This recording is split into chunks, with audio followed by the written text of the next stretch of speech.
તો કેવી રીતે નકલી ઘી બને છે અને અસલી ઘી છે કે નકલી ઘી આપ કેવી રીતે જાણશો? જણાવશે મારા સહયોગી પૃથા.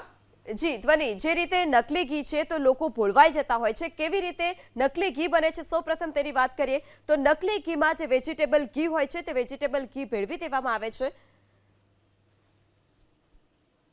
સોયાબીનના તેલનો પણ તેમાં ઉપયોગ કરવામાં આવે છે, એટલે કે વેજીટેબલ ઘી અને સોયાબીનનું તેલ આ બંને મિક્સ કરવામાં આવે છે અને જે નકલી ઘી હોય છે તે તૈયાર થતું હોય છે. નકલી ઘી બનાવવા માટે પામ તેલનો પણ ઉપયોગ કરવામાં આવતો હોય છે, એટલે કે પહેલા વેજીટેબલ ઘી, ત્યારબાદ પામ તેલ કે આ તમામનો ઉપયોગ કરવામાં આવે છે. કલર માટે હળદર અથવા તો પીળા રંગની મિલાવટ પણ તેમાં કરી દેવામાં આવતી હોય છે, એટલે કે લોકોને લાગે કે જે આ ઘી છે તે ઘી જ અસલી ઘી છે. તો જો જાણીએ કે અસલી ઘી અને નકલી ઘીમાં કઈ રીતે ફરક કરી શકાય, તો જે નકલી ઘી છે, ઘીમાં મીઠું ઉમેરવાથી રંગ બદલાઈ જાય તો તે નકલી છે. જો કલર બદલાય, જો તેનો કલર જે છે તે કલર ન બદલાય તો તે જે ઘી છે તે ઘી અસલી ઘી છે. પાણીમાં ઘી નાખવાથી જો તે ડૂબી જાય તો તે નકલી ઘી છે.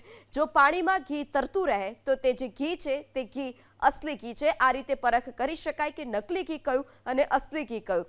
હાથની હથેળી પર લગાવતા તે ઓગળે નહીં તો તે નકલી ઘી છે, અને જો ઓગળી જાય, હાથમાં મસાજ કરવામાં આવે, થોડું ઘસવામાં આવે અને પીગળી જાય તો તે અસલી ઘી છે.